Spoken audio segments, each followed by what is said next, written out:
Hello guys, welcome back to my channel little moments with Anwesha. আজকের দিনটা আমি কীভাবে কাটালাম এবং আজকে আমাদের সামনে কী কী থ্রেটস এলো, কী গোল ছিল, সেটা আমি আজকে সবটাই তোমাদের সাথে শেয়ার করব। তো তোমরা দেখতেই পাচ্ছ আমি কলকাতার ভীষণ ফেমাস একটা জায়গা ধর্মতলা দিয়ে হেঁটে যাচ্ছি, যাব খুব তোমাদের পরিচিত এক জায়গায়। তো এসে গেছি সেখানে আমি অলমোস্ট। এবার আমি এন্ট্রি করব। সেই জায়গাটি হচ্ছে রাজভবন। রাজভবনে আমি কী পারপাসে গেছিলাম সেটা আমি অবশ্যই তোমাদেরকে বলবো। আমি গেছিলাম আজকে উড়িষ্যার স্টেট ফাউন্ডেশন ডে সেলিব্রেট করতে রাজভবনে। রাজভবনে যাওয়ার জন্য কিছু প্রসেস থাকে, যেমন কিছু সিকিউরিটি চেকস থাকে। তোমাদের সবার সাথেই আমি এই ব্যাপারগুলো আস্তে আস্তে শেয়ার করব। যেহেতু আমি ইন্ডিয়ান মিউজিয়াম থেকে একাডেমিক ইন্টার্নশিপ করছি, তো সেই ইন্টার্নশিপ করতে গিয়ে আমি কী এক্সপিরিয়েন্সেস করছি, এই ইন্টার্নশিপটা কিভাবে করছি, কি হবে এখানে, আমি সবটাই তোমাদের সাথে আস্তে আস্তে শেয়ার করার চেষ্টা করব। এটা তোমরা দেখতেই পাচ্ছ রাজভবনের ভেতরের জাস্ট সামনেটুকু। আমি রাজভবনে কি প্রোগ্রাম অ্যাটেন্ড করলাম সেটা দেখতে গেলে তোমাকে অবশ্যই কমেন্ট করতে হবে আমার নেক্সট ব্লগের জন্য।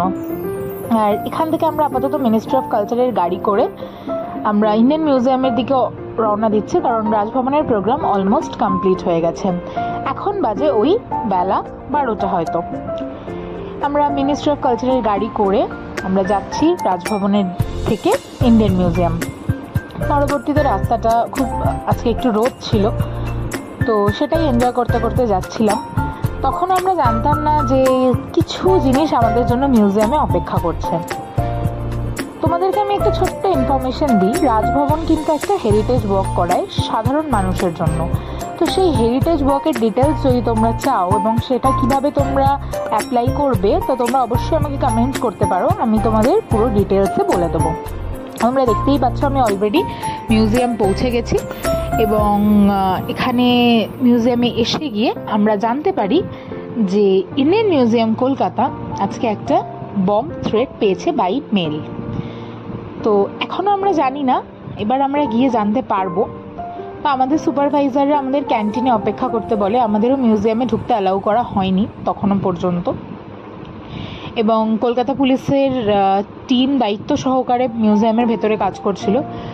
তো এখন আমি আপাতত ক্যান্টিনে বসে আছি এবং দেখা যাক যে কি হয় পরবর্তীতে।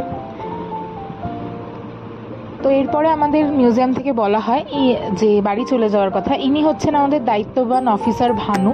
তো ভানুর সাথে তারপর আমরা কিছুটা টাইম স্পেন্ড করি এবং আমরা বাড়ি চলে আসি।